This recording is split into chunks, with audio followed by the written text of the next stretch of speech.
Wala pong bagyo pero nakaranas na naman ng malakas na ulan at hangin ang ilang lalawigan kahapon. Sa Apayao, 2 bangkay ng lalaki ang narecover matapos ang pagguho ng lupa. Narito ang unang balita.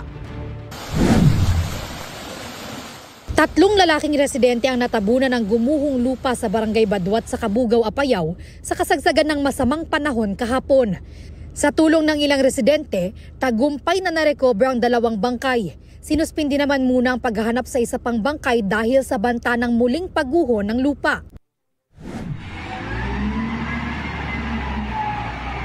Nagsagawa ng clearing operation sa ilang kalsada sa Barangay San Juan sa Santa Pracedes, Cagayan. Kasunod ito ng pagguho ng lupa sa gilid ng bundok, dulot ng pag-ulan doon. Nalinis na rin ang mga humambalang na gumuhong lupa sa ilang kalsada sa Barangay San Miguel. Sa Tuguegarao City, ilang kalsada tulay ang hindi madaanan dahil sa pagbahang dulot ng malakas na ulan. Binabantayan ang antas ng Cagayan River sa bandang Bunton Bridge dahil malapit na sa critical level. Nagbabala ang mga otoridad sa mga residente malapit doon na lumikas na kung kinakailangan.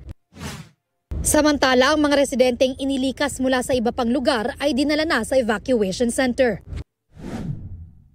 Sa Pagudpod, Ilocos Norte naman, humambalang ang malalaking tipak ng bato at puno sa kabaan ng Barangay Pasaleng kasunod ng malakas na pag-ulan doon. Nagsasagawa na ng clearing operations.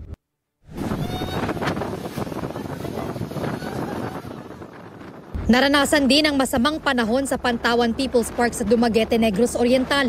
Nagtago ang ilang medik sa ilalim ng tolda dahil sa lakas ng hangin na sinabayan ng ulan. Sa isa pang video, nagliparan na ang mga canopy at nawasak. Pansamantala ring nawala ang supply ng kuryente. Ayon sa Pag-asa, ang masamang panahon sa Dumaguete ay dulot ng localized thunderstorm. Ang pag-ulan naman sa Cagayan at Apayao ay dahil sa shear line. Ito ang unang balita. Bea Pinlac para sa GMA Integrated News.